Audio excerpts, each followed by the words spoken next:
Chief minister Shri V D Satheesan ഒരു സംഭവം തന്നെയാണ്. ഒരു മാസം കഴിഞ്ഞ് തന്നെയാണ് ഈ പറയുന്നത്. അധികാരത്തിലെത്തി ഒരു മാസം തികയുന്നു. ആ ഒരു മാസം കൊണ്ട് പ്രോഗ്രസ് കാർഡൊക്കെ കൊടുത്ത് അല്ലെങ്കിൽ ISO സർട്ടിഫിക്കറ്റൊക്കെ നൽകാൻ തക്ക ഒരു കാലമായിട്ടില്ല എന്ന് അറിഞ്ഞുകൊണ്ട് തന്നെയാണ് പറയുന്നത്. ഒരു സംഭവമായി നിലനിൽക്കാനാവുക എന്നത് ബുദ്ധിമുട്ടാണ്. പ്രതിപക്ഷ നേതാവായി ഇരിക്കുന്ന അത്ര സുഗമമല്ല. മുഖ്യമന്ത്രി കസേരയിൽ അതേ ഡൈനമിക്സിൽ നിൽക്കാൻ ബുദ്ധിമുട്ടാണ്.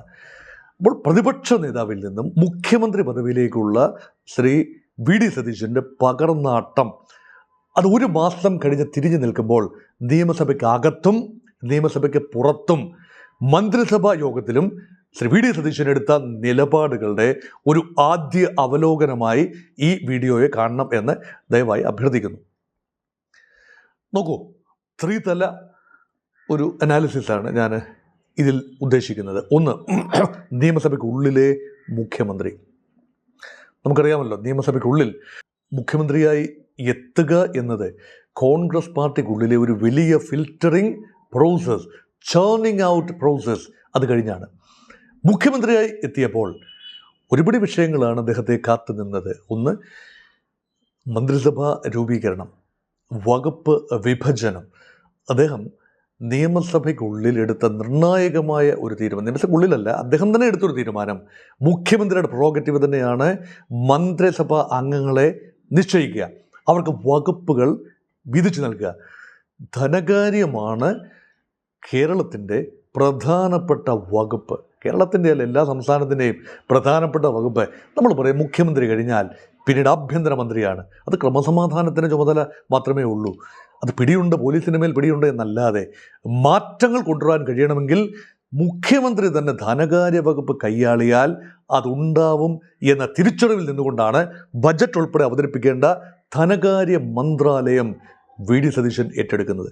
അതോടൊപ്പം തന്നെ വളരെ നിർണായകമായ വകുപ്പാണ് നിയമവകുപ്പ്. അദ്ദേഹം അഡ്വക്കേറ്റ് കൂടിയാണ്. അപ്പം നിയമവകുപ്പ്, ധനകാര്യ വകുപ്പ്, പൊതുഭരണം, അതോടൊപ്പം മുഖ്യമന്ത്രി പദവിയും.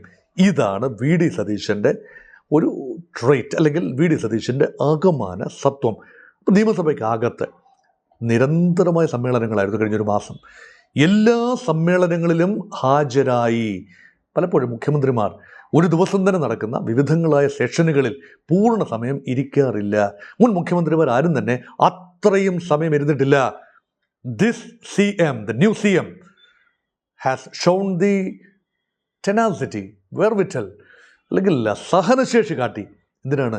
മുഴുവൻ സമയവും സഭയ്ക്കുള്ളിൽ ശാരീരിക സാന്നിധ്യം ഉണ്ടാവാൻ. അതാണ് ഒന്ന്. രണ്ട്, വെറുതെ അങ്ങ് ഇരിക്കുകയൊന്നുമല്ല. പ്രതിപക്ഷ നേതാവായിരുന്നപ്പോൾ താൻ എത്രത്തോളം ചടുലത കാട്ടിയോ അത്രത്തോളം ചടുലതയിലാണ് അദ്ദേഹം മുഖ്യമന്ത്രി പദവിയിലിരുന്നത്. അത് അത്ര എളുപ്പമുള്ള കാര്യമല്ല. മുഖ്യമന്ത്രി പദവിയിലെത്തുമ്പോൾ കുറച്ചുകൂടി റെസ്ട്രെയിൻസ് ആൻഡ് കൺസ്ട്രെയിൻസ് അതിന് വിധേയമായി മാത്രമേ കാര്യങ്ങൾ പറയാനാവൂ, പ്രവർത്തിക്കാനാവൂ. പക്ഷെ അതേ ഇൻറ്റൻസിറ്റി നിലനിർത്താൻ വി ഡി സതീശന് കഴിഞ്ഞു എന്നാണ് എൻ്റെ വ്യക്തിപരമായ അഭിപ്രായം. മാത്രമല്ല, അനേക കല്ലുകടികൾ, വിവാദങ്ങൾ എന്ന് പറയുന്നത് ശരിയല്ല, വലിയ അഴിമതി ആരോപണങ്ങളെന്ന് പറയുന്നതും ശരിയല്ല. 2-3 വിഷയങ്ങൾ വി ഡി സതീശനെ നിയമസഭയ്ക്കുള്ളിൽ പിടിച്ചുലച്ച വിഷയങ്ങളാണ്. അതിൽ ഒന്ന് ബഡ്ജറ്റ് തന്നെയാണ്. താൻ തന്നെ അവതരിപ്പിച്ച ബഡ്ജറ്റിൽ താൻ തന്നെ കൊണ്ടുവന്ന നികുതി നിർദ്ദേശം. മദ്യത്തിന്, വീര്യം കുറഞ്ഞ മദ്യത്തിന് നികുതി കുറച്ച് 120%, 175%, 10% താഴെയുള്ള മദ്യത്തിനും 20% താഴെ വീര്യമുള്ള മദ്യത്തിനും നിജപ്പെടുത്തിയത് വേണ്ട കൂടിയാലോചനകൾ പാർട്ടിക്കുള്ളിലോ മുന്നണിക്കുള്ളിലോ എന്തിന് മന്ത്രിസഭയ്ക്കുള്ളിലോ ഉണ്ടാവാതെയാണ് എന്നായിരുന്നു ആരോപണം. അപ്പോൾ ആകെ ചെയ്യാനാവുന്ന, നിയമസഭയ്ക്കുള്ളിൽ മുഖ്യമന്ത്രിക്ക് ചെയ്യാനാവുന്നത് രണ്ട് കാര്യങ്ങൾ മാത്രം. ഒന്ന്, പ്രതിപക്ഷത്തിൻ്റെയും ഒക്കെ നിർബന്ധം കാരണം താനിത് ഈ നികുതി നിർദ്ദേശത്തിൽ നിന്നും പിന്നാക്കം പോകുന്നു, ധനബില്ലിൽ അത് ഉൾപ്പെടുത്താതെ വരാം, അല്ലെങ്കിൽ അത് വെട്ടിക്കളയാം. പക്ഷേ വി ഡി സതീശൻ അഡോപ്റ്റ് ചെയ്ത ആ വഴിയല്ല, കുറച്ചുകൂടി തന്ത്രപരമായ വഴിയാണ്. താൻ നിശ്ചയിച്ച നികുതി അവിടെ നിൽക്കും, അവിടെ ഉണ്ടാവും, വെട്ടിക്കളയുന്ന പ്രശ്നമില്ല. പക്ഷേ അതൊരു കണക്കിൽ പറഞ്ഞാൽ വേണമെങ്കിൽ ധിക്കാരമായോ ധാർഷ്ട്യമായോ അഹങ്കാരമായോ വഴങ്ങാത്ത നിലപാടായോ വ്യാഖ്യാനിക്കപ്പെടാം. പക്ഷേ അദ്ദേഹത്തിന് ഒരു നിലപാടുണ്ടായിരുന്നു എന്നതിൻ്റെ സൂചനയാണ്. ഈ തീരുമാനം നടപ്പാകണമെങ്കിൽ മുന്നണി അനുവദിക്കണം. Subject to ratification, subject to approval by UDF. ഇത് നടപ്പാക്കാൻ വേണ്ടി പ്രത്യേക വിജ്ഞാപനം പുറപ്പെടുവിക്കും. നടപ്പാക്കണോ വേണ്ടായോ എന്ന ആ വിജ്ഞാപനം വരുമ്പോഴറിയാം. ഒരുപക്ഷെ വിജ്ഞാപനം ഉണ്ടാവില്ല, നടപ്പാക്കുന്നില്ല. ഈ നികുതി നിർദ്ദേശം ഉള്ളതുകൊണ്ട് മാത്രം അതുമായി ബന്ധപ്പെട്ട ലൈസൻസ് കൊടുക്കുകയോ നടപ്പാക്കുകയോ ചെയ്യുമെന്നർത്ഥമില്ല. ബജറ്റ് വരുമ്പോഴാണ് നികുതി നിർദ്ദേശങ്ങൾ കൊണ്ടുവരിക. അത് വരാനിരിക്കുന്ന ഒരു കാര്യത്തിൻ്റെ സൂചന മാത്രം. അതാണ് ഒരു സൂചന. അതുകൊണ്ട് മദ്യം വിൽക്കാനും, അതായത് VD സതീശൻ ഉദ്ദേശിക്കുന്ന ലെവലിലല്ല ഞാൻ അതിനെ കാണുന്നത്. അത് വ്യത്യാസമാണ്. അദ്ദേഹം ഉദ്ദേശിക്കുന്നത് വീര്യം കൂടിയ മദ്യത്തിൽ നിന്നും വീര്യം കുറഞ്ഞ മദ്യത്തിലേക്ക് മദ്യപന്മാർ പതിയെ ഒരു മാറ്റം സംഭവിക്കും. അങ്ങനെ മദ്യാസക്തി കുറച്ച് കൊണ്ടുവന്ന് അതങ്ങ് അവസാനിപ്പിക്കാം. ഇതൊക്കെ ഉട്ടോപ്യൻ തിങ്കിങ് അല്ലേ? വീര്യം കൂടിയ മദ്യം ഉപയോഗിക്കുന്നവർ അത് വീണ്ടും ഉപയോഗിച്ചുകൊണ്ടേയിരിക്കും, അല്ലെങ്കിൽ വ്യാജമദ്യത്തിൻ്റെ പുറകെ പോകും. അതുകൊണ്ട് വലിയ വില കൊടുത്തുകൊണ്ടൊന്നും ആരും വീര്യം കുറഞ്ഞ മദ്യം ഉപയോഗിക്കില്ല എന്ന് സത്യമാണ്. പക്ഷേ വീര്യം കുറഞ്ഞ മദ്യത്തിൻ്റെ ഒരു പുതിയ വിപണി കണ്ടെത്താൻ ബക്കാഡി ഉൾപ്പെടെയുള്ള കമ്പനികളുടെ സമ്മർദ്ദം അത് കാരണമായി. അത് തീർച്ചയാണ്. അത് മുൻ ഗവൺമെൻറ്റിന് മേലും ഉണ്ടായിരുന്നു. പക്ഷേ ആ മുൻ ഗവൺമെൻറ് അത് അതിജീവിച്ചു. ബക്കാഡി കമ്പനിയുടെ ആ ഒരു നിർബന്ധം അത് 2022 മുതലേ ഉണ്ട്. അതാണ് മുൻ രേഖകൾ. അപ്പോൾ ബക്കാഡി കമ്പനി സമർപ്പിച്ച അഭ്യർത്ഥനകളൊക്കെ തന്നെ എടുത്തിട്ടലക്കി അവർ നിങ്ങളെ സമീപിച്ചിരുന്നു. നിങ്ങളാണ് നയം കൊണ്ടുവന്ന് വീര്യം കുറഞ്ഞ മദ്യം എന്ന പുതിയ കാറ്റഗറി കൊണ്ടുവന്നത്, നിങ്ങളാണെന്ന് പ്രതിപക്ഷ ബെഞ്ചുകളെ നോക്കി മുഖ്യമന്ത്രി ട്രഷറി ബെഞ്ചിൽ ഇരുന്നു കൊണ്ട് ഗർജിച്ചു. അത് ശരിയല്ലേ? സത്യമാണ്. പക്ഷേ അവർ കൊണ്ടുവന്നത് മറ്റൊരു ഇനം മദ്യമാണ്, അല്ലാതെ സ്പിരിറ്റിൽ നിന്നുണ്ടാക്കുന്ന ബക്കാഡി കമ്പനി പോലെയുള്ള കമ്പനികൾ കൊണ്ടുവരുന്ന മദ്യമല്ല. മറിച്ച് പഴവർഗ്ഗങ്ങളിൽ നിന്നും പച്ചക്കറി വർഗ്ഗങ്ങളിൽ നിന്നും വേർതിരിച്ചെടുക്കുന്ന മദ്യമാണ് വീര്യം കുറഞ്ഞ കാറ്റഗറിയിൽ നികുതി കുറച്ചുകൊണ്ട് 75% നികുതിയിൽ ഇടതുപക്ഷം നിജപ്പെടുത്തിയത് എന്ന കാര്യം മറച്ചു വെച്ചുകൊണ്ട് തന്നെ പ്രതിപക്ഷത്തെ ആക്രമിക്കാൻ അവിടെ പോയിന്റ് സ്കോർ ചെയ്ത് VD സതീശൻ തന്നെയാണ്.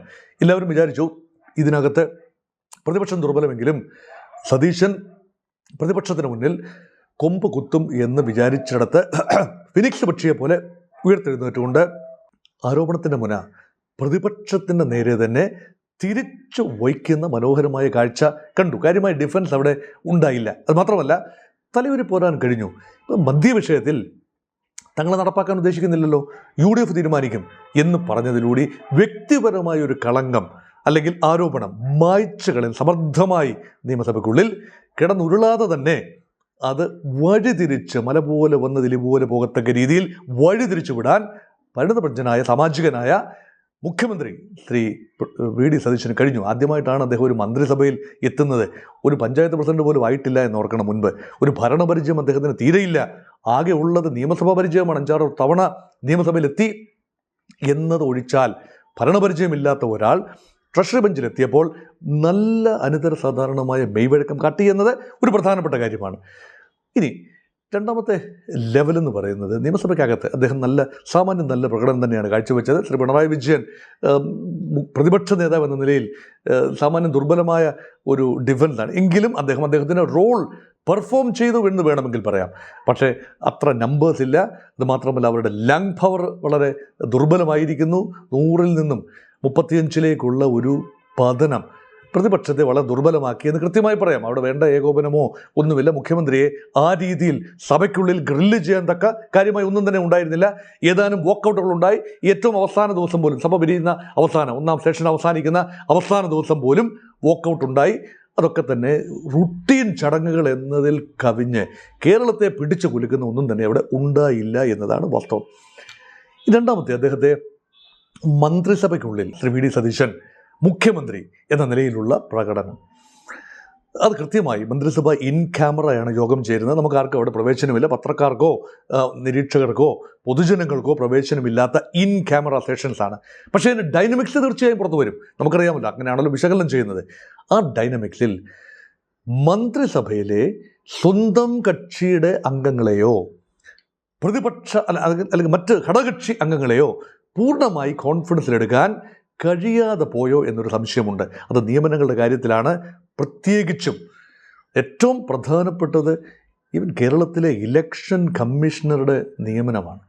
അതുമായി ബന്ധപ്പെട്ട് ഏറെ ആലോചിക്കേണ്ടിയിരുന്നു. ഇപ്പോൾ PM നിയാസ് കൊണ്ടുവന്ന ഒരു വാദമാണ്.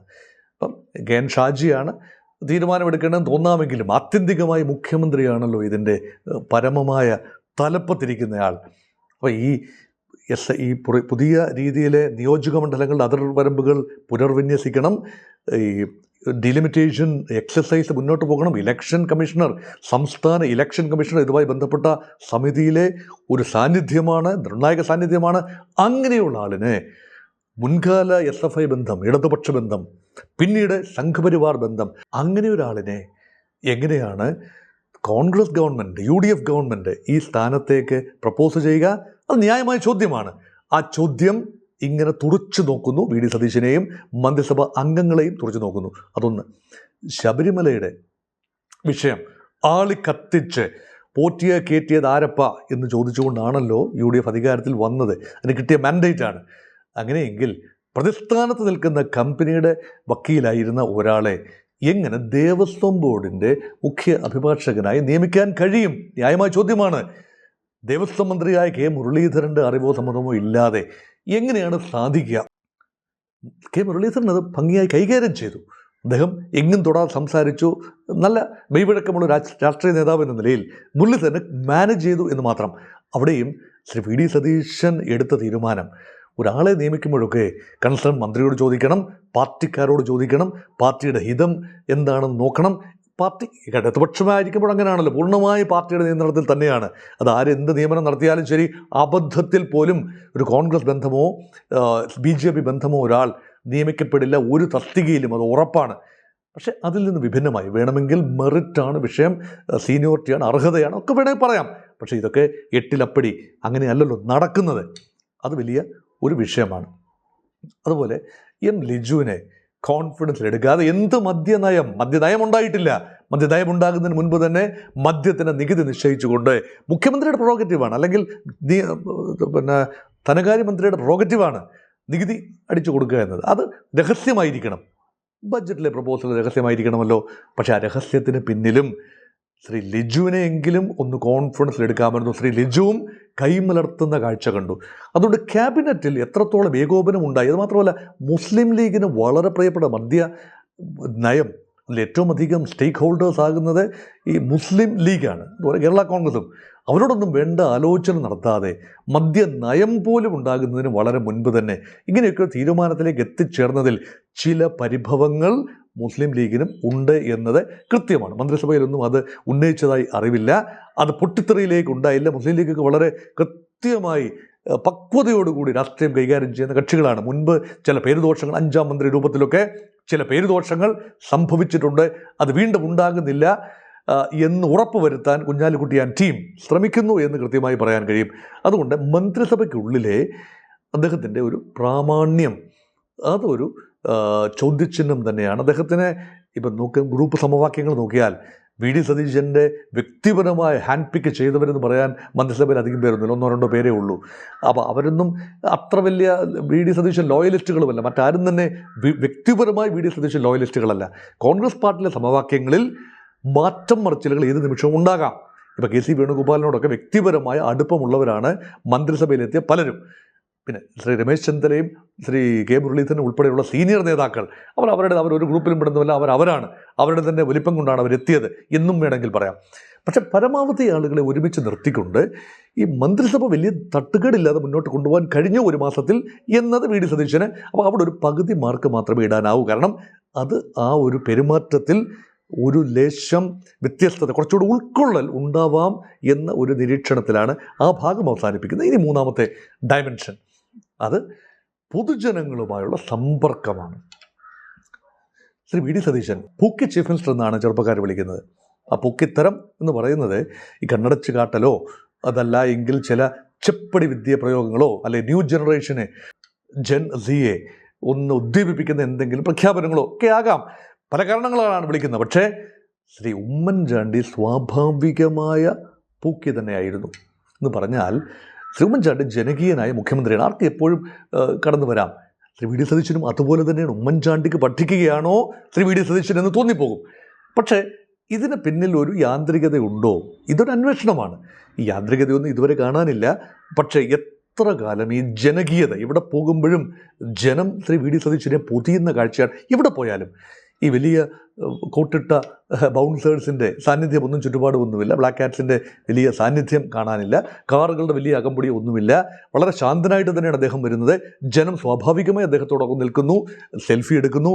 ഇതൊക്കെ ഒരു മേളമാണ്. ഒരു മാസം കൊണ്ട് അദ്ദേഹം കേരളത്തിൽ അങ്ങോളം ഇങ്ങോളം സഞ്ചരിക്കാവുന്നതിൻ്റെ പരമാവധി സഞ്ചരിക്കുകയും ചെയ്തു, കഠിനാധ്വാനിയായ മുഖ്യമന്ത്രി വി ഡി സതീശൻ. അപ്പോൾ അദ്ദേഹത്തിന് ലഭിച്ച ഒരു ഊഷ്മളമായ ജനകീയ അംഗീകാരം അത് വിഷ്വൽ ഇമേജറികളിലൂടെ മാത്രമേ അത് കാണാനാവൂ. കാരണം അതിനെ വിലയിരുത്താൻ ബുദ്ധിമുട്ടാണ്. ഇപ്പോൾ ശ്രീ പിണറായി വിജയനുമായി മാത്രമേ അത് കമ്പയർ ചെയ്യാൻ പറ്റൂ. ശ്രീ പിണറായി വിജയൻ മുഖ്യമന്ത്രി ആയിരുന്നപ്പോൾ അടുത്ത് വരാനോ, ജനങ്ങൾക്ക് അടുത്ത് വരാനോ, ഹാൻഡ് ഷേക്ക് ചെയ്യാനോ അല്ലെങ്കിൽ സെൽഫി എടുക്കാനോ അവസരം ഉണ്ടായിരുന്നോ എന്ന് ചോദിച്ചാൽ ഇല്ലേ ഇല്ല. സെക്രട്ടേറിയറ്റിൻ്റെ ഇടനാഴിയിലൊക്കെ ഒരു രാജാവിനെ പോലെയാണ് അദ്ദേഹം കടന്നു വന്നിരുന്നത്. അടുത്തെങ്ങും ഒരു ഓഫീസ് സ്റ്റാഫിന് പോലും അടുത്തെങ്ങും വരാനാവുമായിരുന്നില്ല. സ്ട്രിക്റ്റായ ഒരു അകലം എല്ലാവരിൽ നിന്നും, ഉദ്യോഗസ്ഥരിൽ നിന്നും, പോലീസിൽ നിന്നും, ജനങ്ങളിൽ നിന്നും എല്ലാം തന്നെ വലിയ അകലം പാലിച്ചിരുന്ന ഒരു മുഖ്യമന്ത്രിക്ക് ശേഷം ഒട്ടും അകലം പാലിക്കാത്ത വളരെ ശാന്തനായ ജനങ്ങളുടെ ഇടയിൽ ഇടപഴകുന്ന ഒരു മുഖ്യമന്ത്രി എന്നത് ഒരു വ്യത്യസ്തത തന്നെയാണ്. ഇനിയാണ് ജനങ്ങളുടെ ഇടയിൽ മാത്രമല്ലല്ലോ, വെളിയിലെന്ന് പറഞ്ഞാൽ ഇപ്പം മന്ത്രിസഭയ്ക്ക് പുറത്ത്, നിയമസഭയ്ക്ക് പുറത്തുള്ള സാന്നിധ്യമെന്ന് പറഞ്ഞാൽ അത് ചില നിർണായകമായ ഇടങ്ങളാണ്. കണിച്ചുകുളങ്ങര ഒരിടമാണ്. അത് വെള്ളാപ്പള്ളി നടേശൻ്റെ സീറ്റ് ഓഫ് പവറാണ്, അല്ലെ SNDPയുടെ ആസ്ഥാനം, അല്ലെങ്കിൽ വെള്ളാപ്പള്ളി നടേശൻ്റെ ആസ്ഥാനം. SNDPയുടെ ആസ്ഥാനം എന്ന് പറഞ്ഞാൽ ശരിയല്ലല്ലോ. അതുപോലെ NSSൻ്റെ ആസ്ഥാനം മന്നം, ആ ഒരു നഗർ എന്ന് പറയാം, പെരുന്നയിൽ NSSൻ്റെ ജനറൽ സെക്രട്ടറിയുമായി എത്രത്തോളം നിരപ്പിലാണ് പോകുന്നത്, ജി സുകുമാരൻ നായരുമായി. അതുപോലെ SNDPയുടെ നേതൃത്വവുമായി നിരപ്പിലാണോ പോകുന്നത്, ക്രൈസ്തവ സഭാ നേതൃത്വവുമായി. ആരെയും വിമർശിക്കുന്ന, വെറുപ്പിക്കുന്ന ഒരു പ്രസ്താവനയും വി ഡി സതീശൻ്റെ ഭാഗത്തുനിന്നും ഉണ്ടായിട്ടില്ല. പക്ഷേ തൻ്റെ ഐഡൻറ്റിറ്റി സത്യപ്രതിജ്ഞാ ചടങ്ങിൽ തന്നെ കൃത്യമായി അദ്ദേഹം പറഞ്ഞു. ഏറെ വിമർശനം അദ്ദേഹം കേട്ടു, അത് ശരിയാണ്. ഇതാരെ നോക്കിയുള്ള പ്രസ്താവനയാണ്. വടശ്ശേരി ദാമോദര മേനോൻ എന്ന താനൊരു മേനോനാണ്, നായർ സമുദായം തന്നെയാണ് താൻ വരുന്നത്. അപ്പോൾ താൻ ഒട്ടും കുറഞ്ഞ ആളല്ല, താൻ ആ സമുദായ ഐഡൻറ്റിറ്റിയിൽ നിൽക്കുന്നു. ശ്രീ ജി സുകുമാരൻ നായർ സമുദായത്തിൻ്റെ എല്ലാമാണല്ലോ. അപ്പോൾ അദ്ദേഹം എന്താണെങ്കിലും ശരി, ഞാൻ ആ സമുദായത്തിലെ ആൾ തന്നെയാണ്, സമുദായ പേര് തന്നെ ഉപയോഗിച്ചാണ് സത്യപ്രതിജ്ഞ ചെയ്യുന്നത്. അതിനർത്ഥം ഒരു സമുദായ ആചാര്യനെ പോയി താണ് വണങ്ങേണ്ട ആവശ്യം എനിക്കില്ല എന്ന് വാക്ചിത്രങ്ങളിലൂടെ ഒരു കമാന്നൊരു അക്ഷരമിണ്ടാതെ അദ്ദേഹം തെളിയിച്ചു കൊണ്ടിരിക്കുകയാണ്. ഇതൊരുപാട് വിമർശനം. എന്തിന് ജാതിപ്പേര് പറഞ്ഞു, എന്തിന് ഇതുവരെ പറയാത്ത ഒരു മേനോനിസം അവിടെ കൊണ്ടുവന്നു, ചോദ്യങ്ങളാണ്. പക്ഷെ അതൊക്കെ കെട്ടടങ്ങി. പക്ഷേ ചില സ്റ്റേറ്റ്മെൻറ്റുകൾ, ചില ഇമേജ് ബിൽഡിംഗ് ബ്രാൻഡാണ്. V D Satheesan is gradually building a brand for himself. അദ്ദേഹത്തിന് വേണ്ടി അദ്ദേഹം തന്നെ ഒരു ബ്രാൻഡായി മാറുകയാണ്, ഒരു ഐഡൻറ്റിറ്റിയാണ്. നീതിമാനായ, ചടുലമായ നീക്കങ്ങളുള്ള, എന്നാൽ ചില കാര്യങ്ങൾ വിട്ടുവീഴ്ചയില്ലാത്ത നിലപാടുള്ള മുഖ്യമന്ത്രി. അപ്പോൾ ഇതാണല്ലോ, നിലപാടുകളാണല്ലോ, ബോധ്യങ്ങളാണല്ലോ, കടുകിട വിട്ടുവീഴ്ചയില്ലാത്ത ബോധ്യങ്ങളും നിലപാടുകളുമാണല്ലോ അദ്ദേഹത്തെ മുഖ്യമന്ത്രി പദവിയിൽ എത്തിച്ചത്. ചില നിലപാടുകളിലും ബോധ്യങ്ങളിലും അദ്ദേഹത്തിന് വെള്ളം ചേർക്കേണ്ടി വന്നു. നിയമനങ്ങളുടെ കാര്യത്തിലെങ്കിലും 2-3 നിയമനങ്ങൾ നിയമിച്ചത് പിൻവലിക്കേണ്ടി വന്നു, വേണ്ട എന്ന് വെക്കേണ്ടി വന്നു. പക്ഷെ മദ്യ വിഷയത്തിൽ ഉൾപ്പെടെ, മദ്യത്തിൻ്റെ നികുതി ഉൾപ്പെടെ ഉള്ള കാര്യങ്ങളിൽ നിലപാടിൽ മാറ്റം വരുത്താതെ കൊണ്ടുപോകാൻ കഴിയുന്നു. അപ്പോൾ പൊതുജനം അദ്ദേഹത്തെ എങ്ങനെയാണ് കാണുന്നത്? നിലപാടുകളുള്ള ഒരാൾക്ക് മാത്രമേ കേരളത്തെ രക്ഷിക്കാനാവൂ.